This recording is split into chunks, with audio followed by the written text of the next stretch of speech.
Salve, salve família militar, sejam bem-vindos e bem-vindas a mais um programa da família militar. Hoje temos uma grata satisfação no nosso humilde podcast receber duas pessoas em uma só.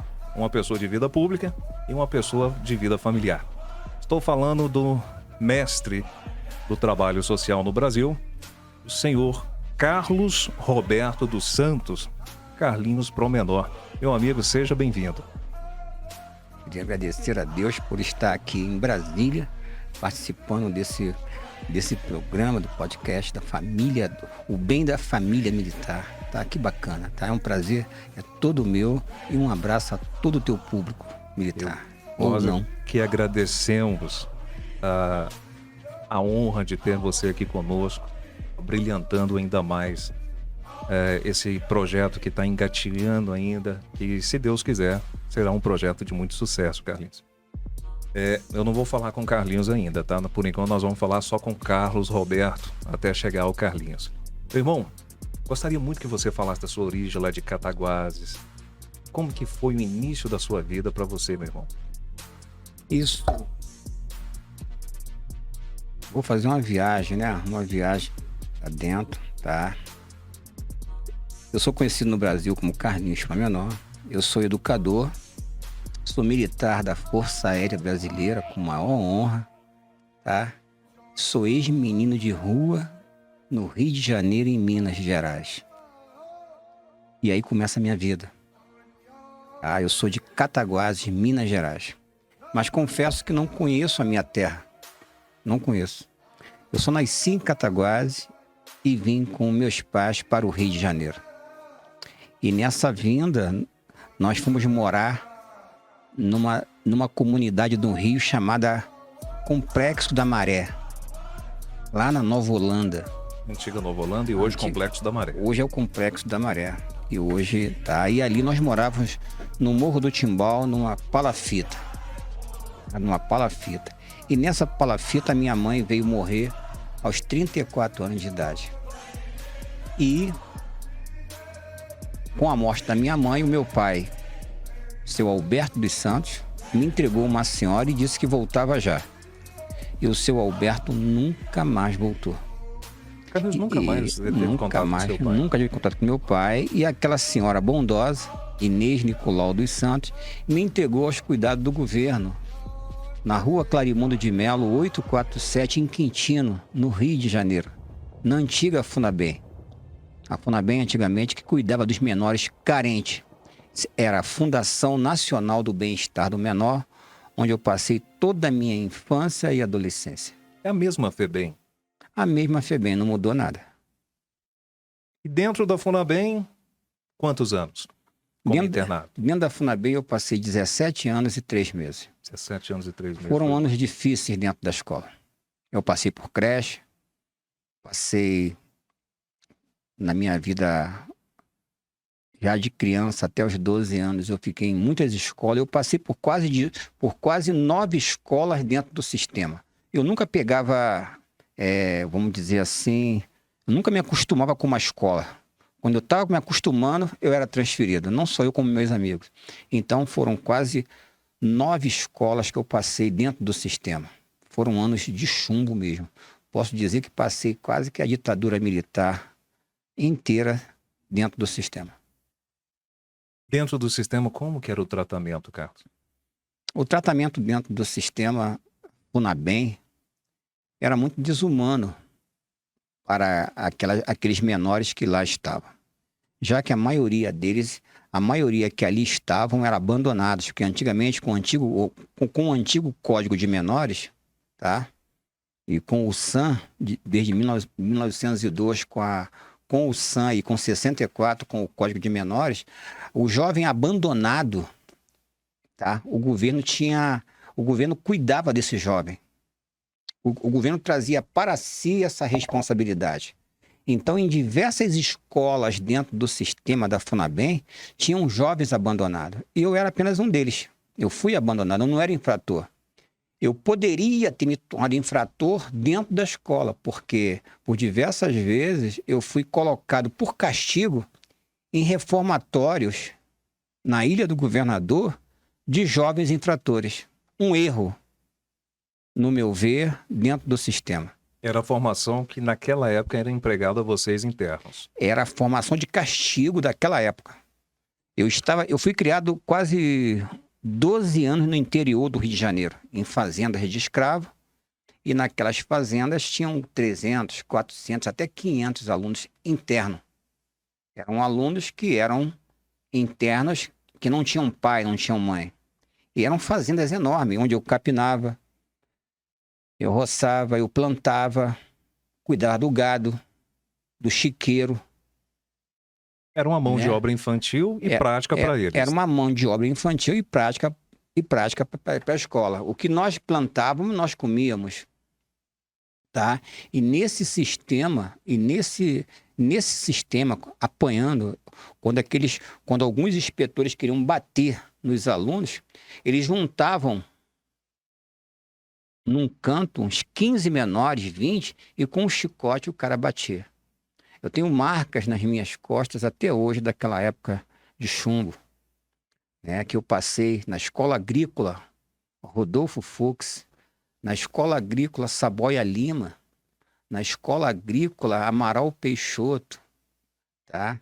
Na escola agrícola Venceslau Braz, em Minas. Então, são todas escolas agrícolas, o qual eu permaneci por quase 12 anos na minha vida. Carlos, e quando você me traz essa informação, essa história tragicamente vivenciada por você, hoje, depois de tantos anos, é mais revolta ou é mais superação, mais vitórias, graças a Deus, né?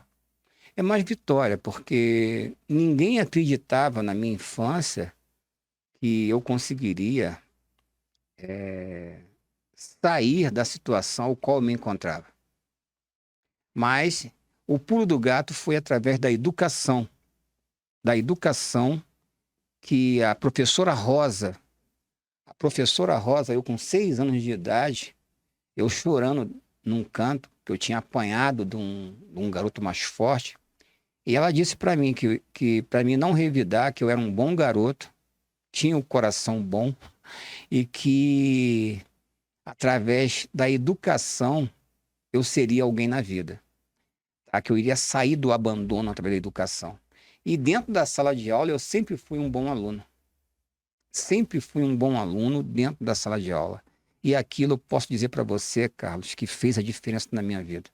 Eu comecei ali com 6 anos de idade, eu era autodidata, tá? E eu li O Pequeno Príncipe. E ali deixou bem claro na minha mente até hoje, tá? Naquele gibi que eu estava lendo, que hoje é um clássico, de que você é responsável por tudo aquilo que cativas. Se eu te cativo, eu me sinto responsável por você. Eu aprendi isso desde a minha infância. Então, eu era uma liderança. Eu sempre fui uma liderança positiva dentro do sistema. Carlos, me responde uma coisa, porque falar de algo distante, sem nunca ter participado ativamente, é um pouco difícil. Você que vivenciou, naquele momento, qual era a expectativa? Ou não existia expectativa? Nas idas e vindas, nas suas fugas da FUNABEM, qual era o seu objetivo naquele momento? Eu tinha só eu nunca recebi uma visita dentro do orfanato. Nunca recebi uma visita dentro do orfanato. Algumas mães visitavam seus filhos. Traziam balas, biscoito, maçãs, e eu ficava só olhando, né? E eu fui muito injustiçado dentro do sistema. Pela cor. 3 vezes eu fui rejeitado em adoção. E eu, com 7 anos, já sabia por quê. Tá? Já tinha essa identidade. Eu já né? tinha essa percepção na minha cabeça. Quando me chamavam para adoção, eu sabia que eu não seria escolhido, embora entre eles eu era o mais inteligente. Sempre se destacou pela Sempre qualidade me destaquei pela intelectual. qualidade intelectual dentro da escola. Eu acredito que aquela negra assembleiana que morreu numa favela, numa palafita, ela me deixou esse legado, que foi minha mãe. Qual era o nome da senhora, sua mãe? Jovelina Militão dos Santos. Do Santos. E ela era muito religiosa e acredito que ela me protegeu esses 17 anos que eu fui interno. Tentei, tentei o suicídio numa escola da FUNABEM por 3 vezes, por maus tratos. Então, Apanha, em determinado momento, você via que só a morte só a morte. poderia colocar fim a tanto So, sofrimento. tanto sofrimento de covardias. Uma vez eu jogando bola de gude, eu ganhei a partida e fui catar as bolas que eram minhas. E o garoto me deu bateu já marca na cabeça, me tacou um pau que eu desmaiei, fiquei quase 3 meses em coma. Em alguns momentos, só a morte eu pensava dentro da escola. Cena E, triste para o sistema, e né? usava drogas, comecei a usar drogas porque, como um acalanto, um alívio nas ruas de Minas e nas ruas do Rio de Janeiro, por fugir um pouquinho de mim, entendeu? Querer, ou por fome, ou por me sentir invisível, como essas crianças são no país até hoje. Nossas crianças em comunidades são invisíveis, tá? Nossas crianças precisam de apoio. Nossas crianças precisam de um afago. Nossas favelas são potências. O uso Mas da droga, às vezes não. Tem que ter mesmo a sua inibição, a sua correção. Mas certa vez, Carlos, eu indaguei uma criança por que que ele estava cheirando cola. Ele virou e falou: Tchê, é para passar fome. fome. E eu por diversas vezes, na época, se tivesse crack, eu não estaria aqui. Eu por diversas vezes, cheirando cola, era com fome, cara. Era com fome. Era uma forma de saciar a sua Era uma forma de necessidade. saciar a necessidade, saciar o frio, saciar o abandono. As pessoas, quando tu tá na rua, tu passa perto, as pessoas desviam, as pessoas fecham o vidro do carro. Você não existem até hoje, acredito eu, políticas públicas sérias para atender essa população que precisa de apoio.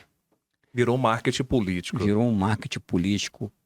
Tô deixando bem claro que eu não estou levantando nenhuma bandeira política, eu não sou político partidário, eu sou um político Social. social. Esse é o nosso trabalho. Eu sou É um, pelo social. eu sou um político social sério, tá? E tenho reconhecimento no Brasil e no exterior. Só 38 anos de É, serviço prestado, né, Carlos? resol- é, resolvi expor a minha vida para poder como exemplo, porque falta exemplo nesse país, tá? E poderia estar hoje com minha mulher em algum lugar, ou sair do país, isso e aquilo, mas não. Eu continuei aqui. Eu continuei aqui mostrando que como resistência para mostrar para principalmente para a classe política, o que essas crianças precisam, que estão hoje confinados em políticas públicas desconexas, que estão hoje nas ruas, que estão hoje dentro das FEBEMs do Brasil. Todos em situação de Todos vulnerabilidade, em mal situação assistido. mal assistido, Vejo que o ECA, apesar de ter nascido em 89, ali 90, também não abrange, infelizmente. não abrange. Então eu falo hoje muito claro sobre isso, como estudioso da causa. Além de ser um estudioso da causa, eu passei quase que a minha vida inteira na causa, tá? Então hoje eu mostro com o meu exemplo, se você der oportunidade reais, você consegue resgatar muita gente. E enquanto eu tiver força, tiver fôlego para poder falar o bem, falar quem eu sou para essas crianças, escrever para elas como eu escrevo, palestrar como eu palestro, eu consegui recuperar uma delas, eu estou satisfeito. Já é um grande passo. Hoje eu tenho milhares de cases de sucesso. E eu acho que se Deus me levasse agora, eu sairia feliz. Porque eu acho que eu estou cumprindo a minha função social. Amém. Carlos, e quando nasce em você o gosto pela aviação? Porque quando você fala da aviação, você fala com muito prazer, com muita propriedade no assunto. Isso. Eu capinando no colégio interno, com alguns capatazes olhando, eu com macacão azul, capinando, roçando uma lavoura, no interior do Rio de Janeiro. Eu vejo um avião cruzar o céu com aquele rabisco de fumaça. Sim, já vimos muito isso quando morava na roça. E eu vi aquele avião cruzar e eu comentei com meu colega alto, que, brincadeira de criança, que um dia eu estaria dentro daquele avião. E o capataz olhou, o inspetor olhou, me jogou um torrão de terra, mandou eu voltar ao meu trabalho. E ele falou que eu jamais ia chegar perto de um avião daquele. Eu já cruzei o Atlântico algumas vezes, cara. Hoje eu faço parte da Força Aérea Brasileira. Com muito orgulho. Então, quando você quer, quando você coloca um propósito, acredita numa causa, acredita em Deus, ninguém te segura, cara. Essas crianças são potência, só precisam de oportunidade, cara. Tá? O que eu tive de vida foram oportunidades. Agradeço todas as pessoas que se colocaram a meu favor, que me ajudaram a me resgatar das ruas, dessa infância sofrida que eu passei. Dos tapas que eu levei da polícia. Das noites mal dormidas com dores dentro do colégio que eu estava doente. Mas sempre teve uma mão amiga que falou, vem comigo, vem comigo. E eu fui. Eu aceitei a ajuda. Aceite a ajuda. Eu aceitei a ajuda. E me transformei no que eu sou hoje. Com tantas intempéries, com tantas barreiras no seu caminho, vivendo ali na condição de interno, uma instituição que não era nada fácil, imagino naquela época, como que você conseguiu, cara, estudar, se dedicar para ingressar na Força Aérea? Eu fugia muito, que eu não era santo, confesso, fugia.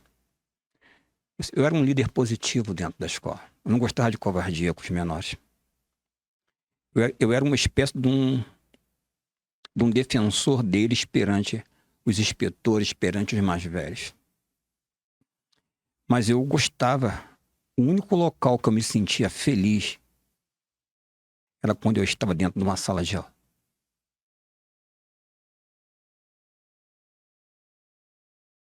Ali eu recebia professores que vinham de fora. Eu recebia alunos que vinham de fora, que o governo era obrigado a ter uma escola pública dentro das escolas da FUNABEM, como tem até hoje. Era obrigado a me dar as 3 horinhas que eu ficava na escola, era o único local que eu gostava de estar dentro da escola, dentro do sistema. Aquele lugar para mim era sagrado, cara. E quando acabava as aulas, a professora ia embora, aquele vazio, voltava pro pátio, entendeu?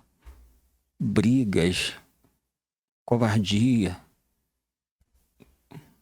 Poxa, são lembranças horríveis de uma infância. Aquelas 3 horinhas seria um momento que você saía daquele mundo escuro Largava. e o sol se abria. Era aquele mundo escuro que eu estava na minha volta, alojamento com mais de 100 alunos, 200 alunos, para tomar banho no interior, frio, você entrar 6 horas da manhã para tomar um banho gelado, onde a água bate no teu corpo e sai fumaça.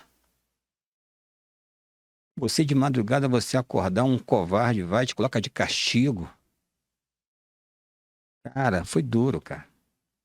Aí você me diz que 70% na época dos internos de presídio eram oriundos de alguma escola dessa. Eu te falo por quê, pô. E a covardia que fizeram com aqueles jovens? Do meu grupo, de 8 que andavam comigo, 6 estão mortos. Sabe por quê? Porque não tiveram a oportunidade que eu tive. Eu te coloco, eu nunca me conheci pelo meu nome, Carlos, eu me conhecia pelo um apelido. Sempre o pseudo. Se fala em bullying, então a minha vida inteira eu sofri bullying. A minha vida inteira, essas crianças trabalhavam em lavoura. Essas crianças foram castigadas, essas crianças foram. Elas foram. Elas já nascem sofrendo na comunidade, onde o governo deveria atuar.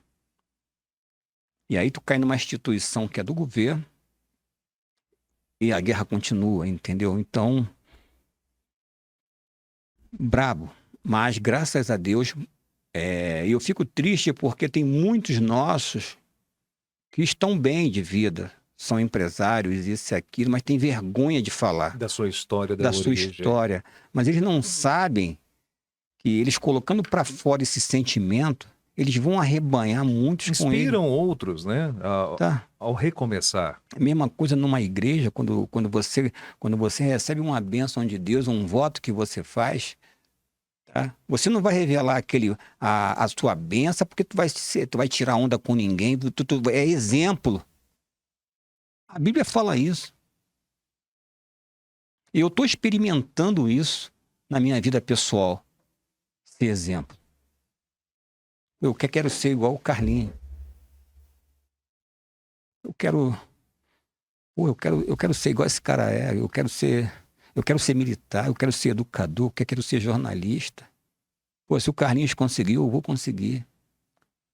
Isso é importante, Carlinhos, que a gente seja sempre exemplo.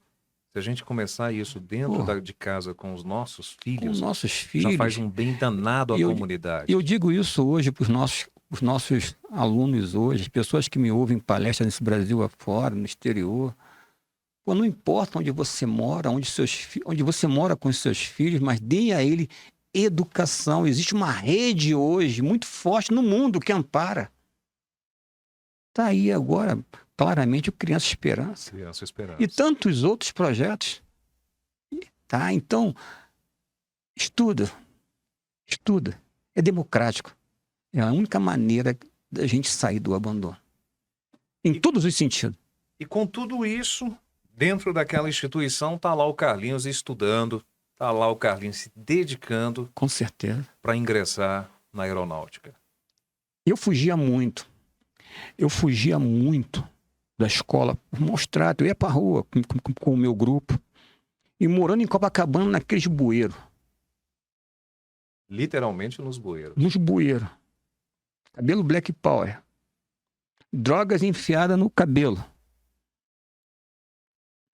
Sofrendo. Invisível. Só era visível para a polícia. A população. Eram os dados negativos da sociedade. Os dados negativos da sociedade. Sempre foram. E ainda são. E o vento me trouxe um folheto que disse: jovem, ingresse para a Força Aérea Brasileira. Cara, eu me senti empoderado com aquela foto. Eu quero ser igual esse garoto aqui. Olhei aquela foto daquele garoto militar, eu falei, eu quero ser igual a ele. E no dia seguinte, no Rio de Janeiro, antigamente, qualquer andar sem documento era vadiagem. Eu acho que no Brasil, hoje em dia, qualquer um pode andar sem documento na rua, que não tem problema nenhum. Hoje a gente consegue viajar sem documento. Resultado, aí eu fui pego na vadiagem. E o diretor me perguntou o que eu queria ser. Já que daqui a alguns meses, eu estava com 17 anos e 3 meses, daqui a alguns meses eu iria para a rua. E lá fora não toca rancho. Eu fui criado a minha vida inteira, Carlos, com almoço, café, lanche. Tudo isso a Funabem me dava, roupa, o uniforme, né? Era todo mundo igual. Mas daqui a pouquinho eu ia para a rua. É a Fundação Bem-Estar do menor, não do maior. O problema do maior se errar é a polícia. Cadeia. Cárcere. Ele já deixava isso bem claro para nós desde os nossos 16 anos. Eu vivia com esse fantasma dos 18 anos. Rezava para não chegar aos 18 nunca. Caraca, eu vou fazer 18 anos. Porque eu vi o exemplo. Eu via o exemplo dos meus amigos. Mendigos, perambulando pelas ruas. A Fundação Leão 13, que cuida de mendigo, cheia de ex-alunos. Os presídios do Rio de Janeiro, a estatística que tinha muitos ex-alunos. Eu só seria o próximo. E eu me agarrei. E o diretor falou, Ele ligou para o Velho Soeiro, no Rio de Janeiro, que é um curso pré-militar, e pediu a ele que ele me desse uma bolsa de estudo. E o cara me recebeu e me perguntou: tu quer ser militar? Eu falei: quero. Eu vou te dar uma bolsa de estudo, mas você só tem uma bala na agulha. Cara, eu fui estudar. Foram 4 meses direto. Eu só não larguei as drogas, porque o resto eu larguei tudo e fui estudar. Eu acreditava que Deus ia me dar uma oportunidade de passar num concurso público sério. E eu fiz concurso para a Força Aérea Brasileira.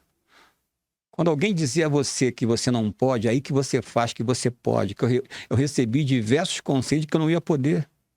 Um dia na Funabem eu cheguei à noite cansado, a bolsa cheia de livro, e eu falei para o inspetor da noite que eu ia fazer concurso para aeronáutica. O cara disse para mim, o senhor disse para mim que o filho dele tinha feito o concurso 3 vezes e não tinha passado. Eu, abandonado, nunca tive ninguém, quero passar num concurso tão difícil desse, e me deu um tapa, cara, porque quem bate esquece, cara. Eu só falei para ele o seguinte, foi por isso que ele me bateu. Eu não sou teu filho e nem tenho do seu DNA.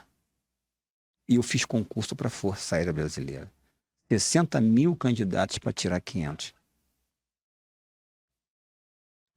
E eu tive uma excelente colocação entre os 500. Eu não acreditava, eu chorava tanto. E agradeci e dediquei essa vitória à minha mãe. Eu fui estudar na melhor escola técnica militar do Brasil, que é a Escola de Especialistas de Aeronáutica em São Paulo. Guaratinguetá. Em Guaratinguetá. Lá é minha origem. E ali eu não disse para ninguém a minha origem. Eu tinha medo que tomassem as minhas divisas. Anos depois, eu joguei tão alto meu cap na formatura, que eu costumo dizer que lá no céu alguém pegou meu cap. Dona Jovelina. Eu estava formado, cara. Eu estava formado. Ninguém mais ia pisar em mim. Ninguém mais ia dizer que eu sou crioulo, que eu sou preto, que eu sou isso, que eu sou aquilo, que eu sou magro. Uma série de coisas que eu acumulei durante a minha infância e já estava até acreditando nisso. É porque às vezes falam tanto na nossa cabeça que a gente toma isso como verdade. Como referência. Se torna uma referência. E formado, já formado, militar da Força Aérea Brasileira, eu fui trabalhar no Rio de Janeiro. E a primeira visita que eu fiz foi a Funabem. Sua antiga casa. Minha antiga casa. Eu fui fardado com a minha melhor farda. E lá eu fui cercado por jovens. Tinham mais de 40 me cercando. E eu fardado. E ali Deus colocou... E eu perguntei a Deus: o que eu faço agora? O que eu faço? E Deus colocou: as palavras convencem, mas o exemplo arrasta. Arrasta. É o que dignifica o homem. E aí eu voltei pro quartel com isso na cabeça e conversei com o comandante há 38 anos atrás. Conversei com ele a minha origem. Da onde que eu tinha vindo. Quem eu era. Tudo que eu passei. Eu era gago de infância. O sofrimento Você estava num patamar que não poderia ser pior. Negro, nascido no interior de Minas, foi abandonado pelo pai, entregue pela cuidadora a uma instituição do governo e gago. E gago. Muito gago. Então você tem toda a propriedade para falar da discriminação. Muito gago. Por toda parte da vida. Foi duro, cara. É por isso que eu não admito hoje você dizer que uma criança dessa não tem jeito. Não fala isso pra mim. Ela pode estar no seu pior patamar dentro da FEBEM. E o doutor fala isso pra mim, ele vai tomar uma aula. Porque eu acho que eu Eu era ralé da ralé. Ralé da ralé. Imagina. E são coisas que você passou e você se lembra do que aconteceu, tudo isso. E hoje você olha a tua vida, você está em Portugal, tu está na Alemanha, você está no Rio de Janeiro, está aqui em Brasília, falando de igual para igual.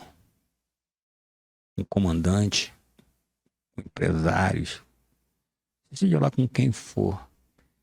Eu olho para uma criança dessa que a gente atende em comunidade, eu falo, você pode, cara. Basta acreditar. Não diga que você, se disserem que você é feio, você não acredita, se disserem que você é preto, você honra a tua cor, você, poxa, você é um cara que acredita em Deus, cara, que tu vai embora.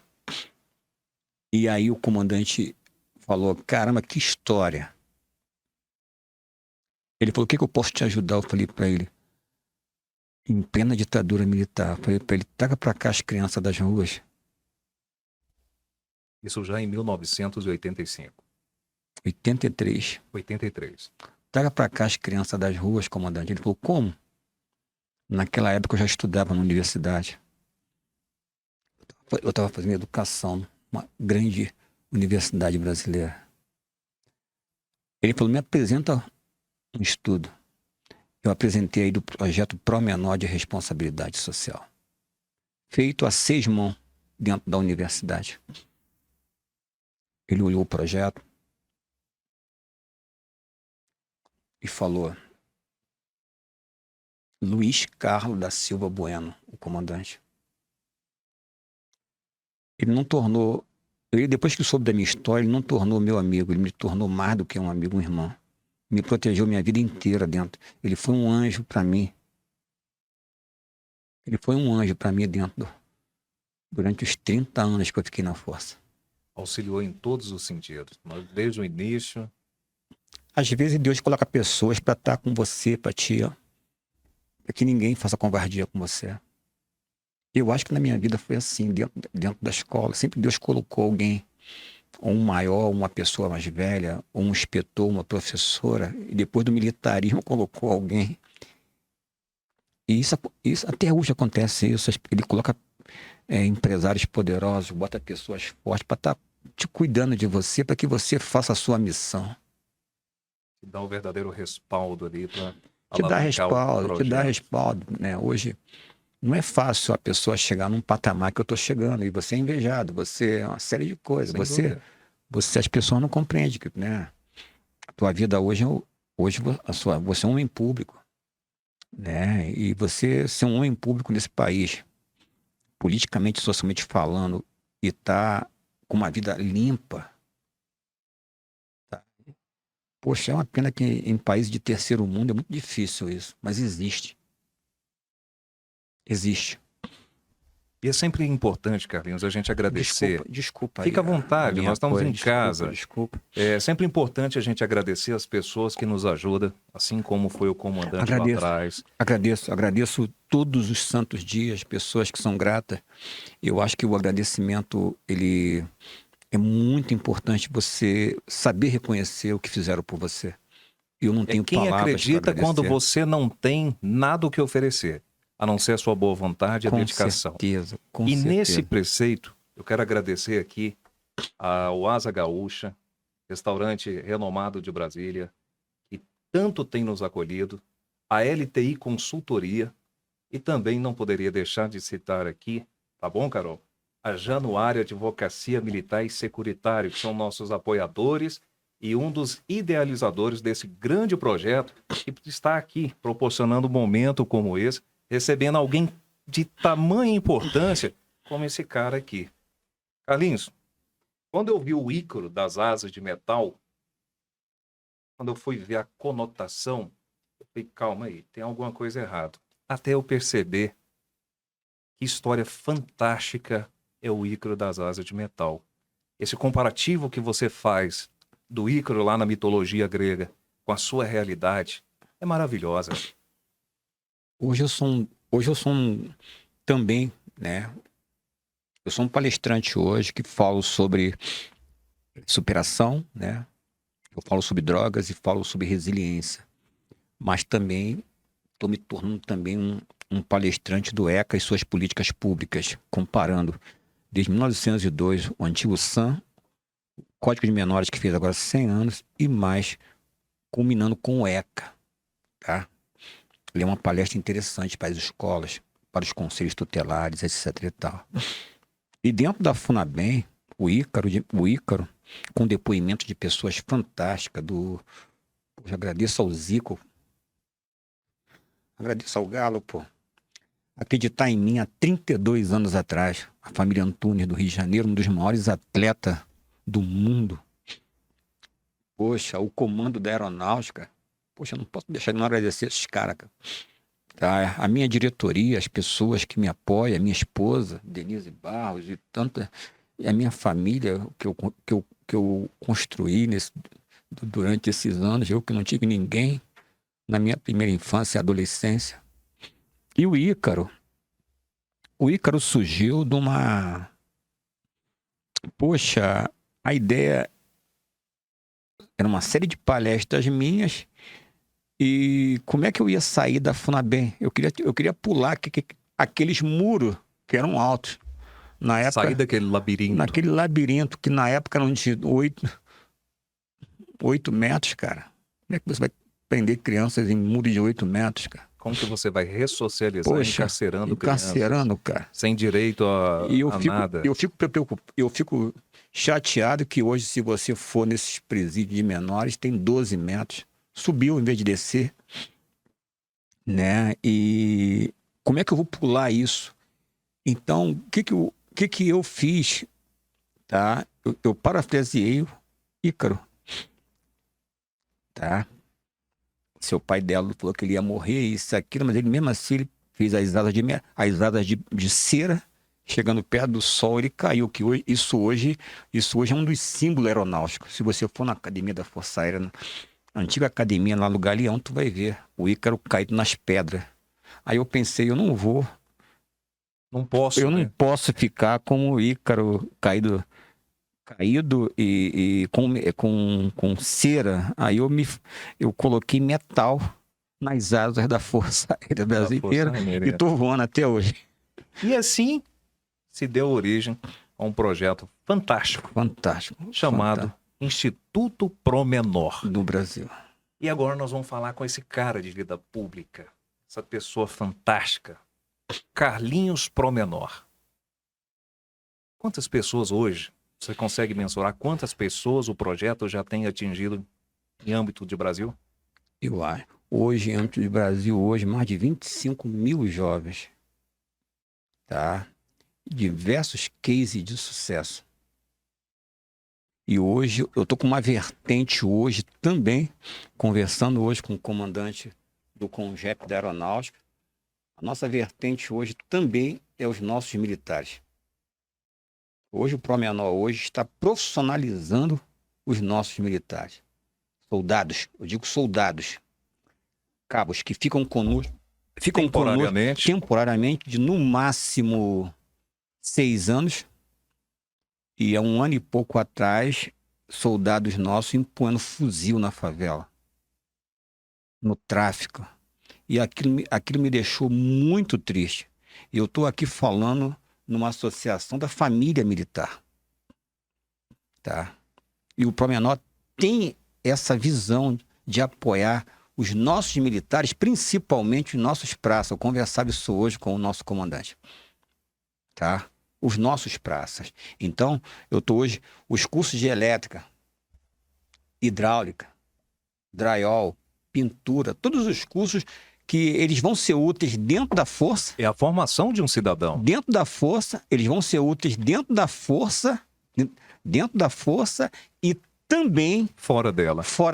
Que é o mais importante. Através do seu MEI. Ele faz um MEI, ele já vai sair quase que um microempreendedor, tá? Então, o comandante adorou a ideia. Mas é fantástico, tá? Isso faz a gente reviver aquele projeto do soldado cidadão. Já formamos hoje mais de 100 soldados e cabos dentro da força, com cursos de 4 meses, com 240 horas, que dá possibilidade a esse militar ou civil, com análise de currículo, daqui a pouquinho ele ser cabo da aeronáutica para ficar 8 anos. Ou seja, com esse curso já dá ele a possibilidade de uma progressão. Uma progressão na carreira. Na carreira. Até 8 anos. Até 8 anos. Tá aí. O comandante ficou maravilhado. Aí. Fantástico. E a nível civil também.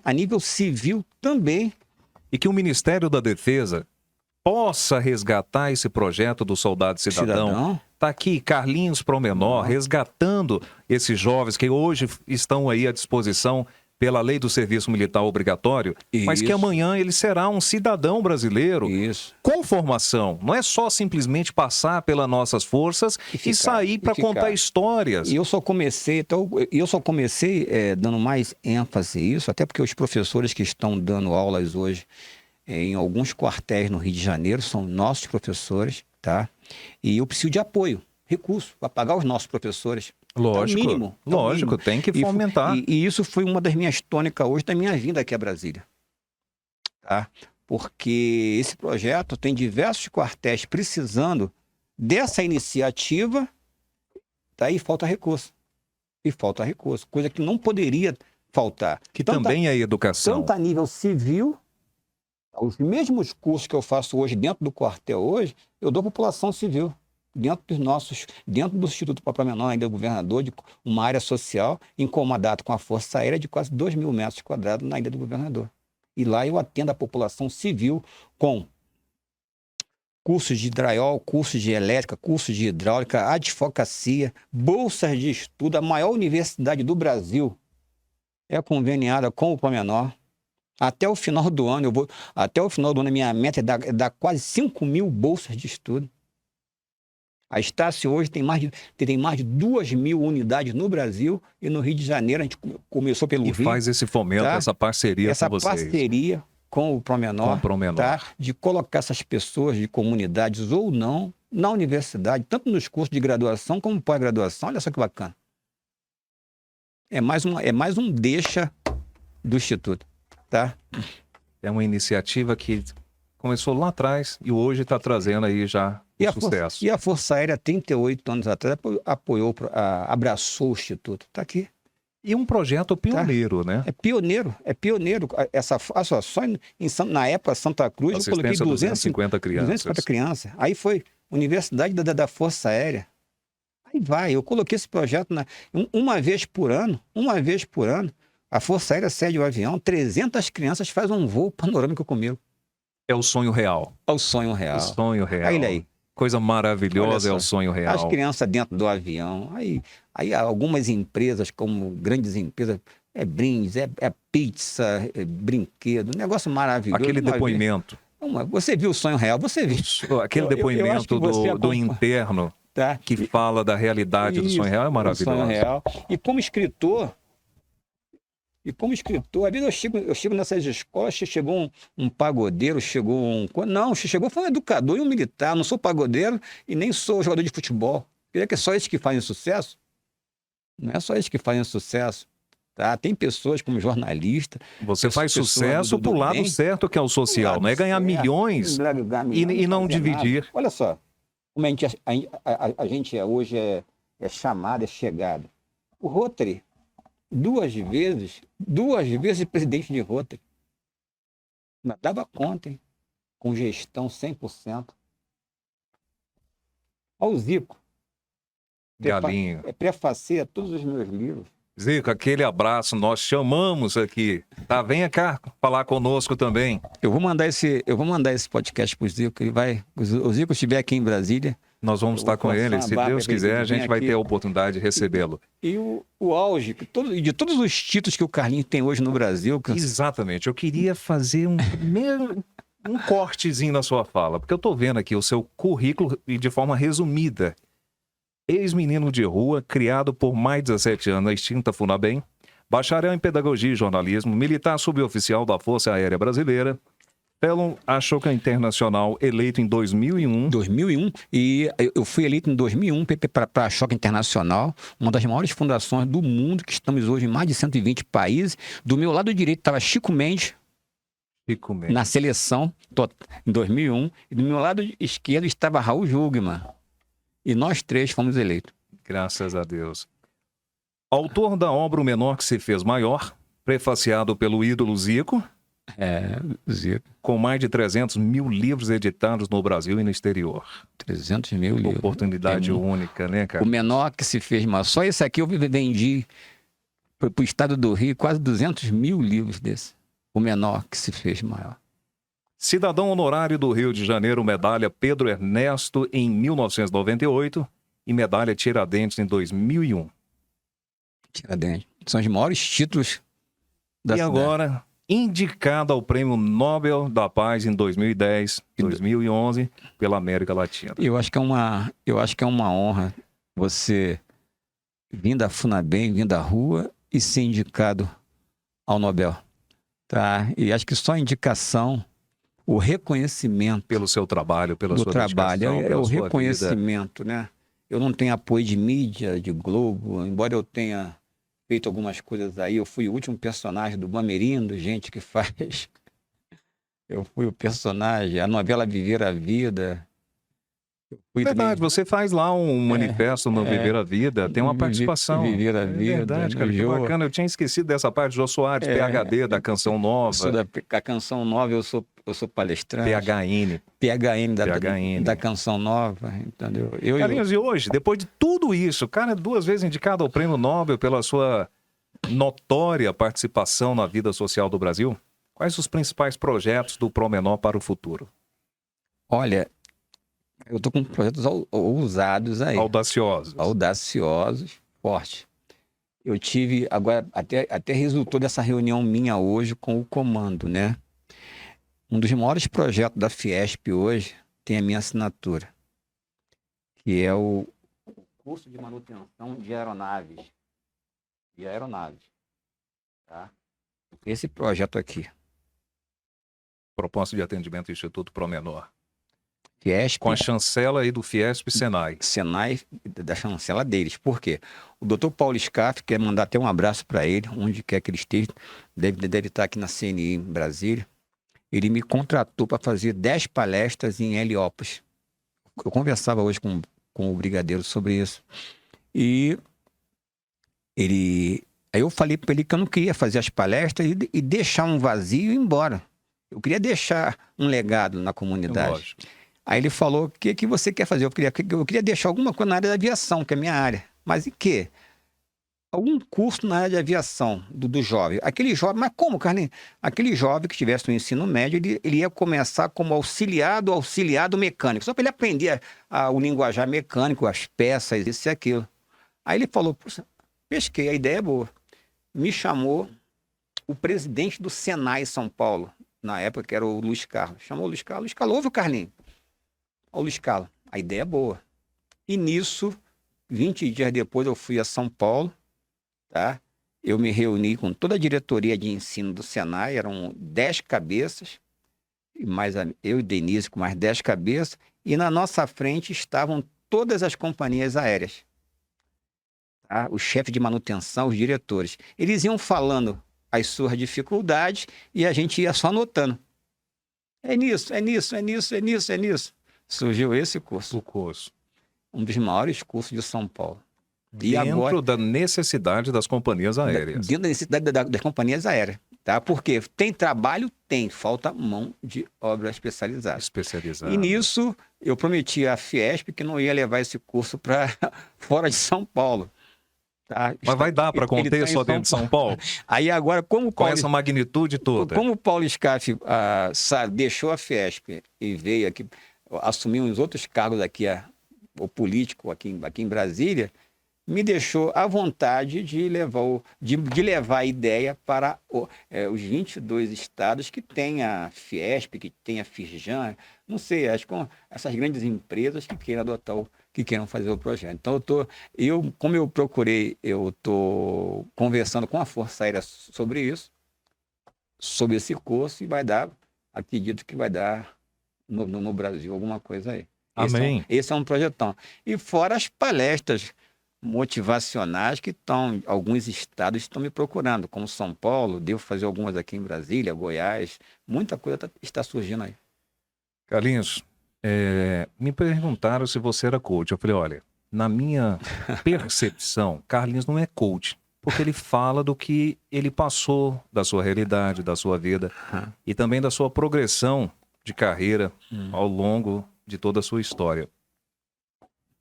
Deixa pra gente uma mensagem motivacional para todo jovem, toda a família brasileira, não só a nossa família militar, mas a sociedade civil, que possa acreditar. Acreditar no impossível. Porque acreditar no fácil, isso já é fácil. Mas acreditar no impossível, assim como você acreditou. No impossível. Você falou que eu sou coach. Eu fiz meu curso com o Paulo Vieira. Só com o Paulo Vieira? Fiquei imerso de algumas semanas com ele. Então, é o Papa. É um dos mais renomados do mundo, não é só do Brasil. O Paulo Vieira é um dos coaches mais renomados do mundo. Um abraço, Paulo, por estar falando aqui do seu nome e estar falando de tudo que eu passei no Rio de Janeiro com você, imerso com vocês. Então, é isso. Você acredita em você, cara. Acredita em vocês. Nunca dê ouvido às pessoas negativas que ficam perto da gente, tá? Acredita numa positividade. Acredita em Deus. Ame sua família, tá? E ajude a garotada num caminho do bem para poder estudar, que foi através disso que o Carlinhos conseguiu chegar até aqui. E eu estou no Brasil à disposição, tá? Para palestras, orientações, tá? E venha nos ajudar, tá? Estamos abertos. Carlinhos, obrigado por compartilhar conosco a sua experiência, a sua visão de mundo.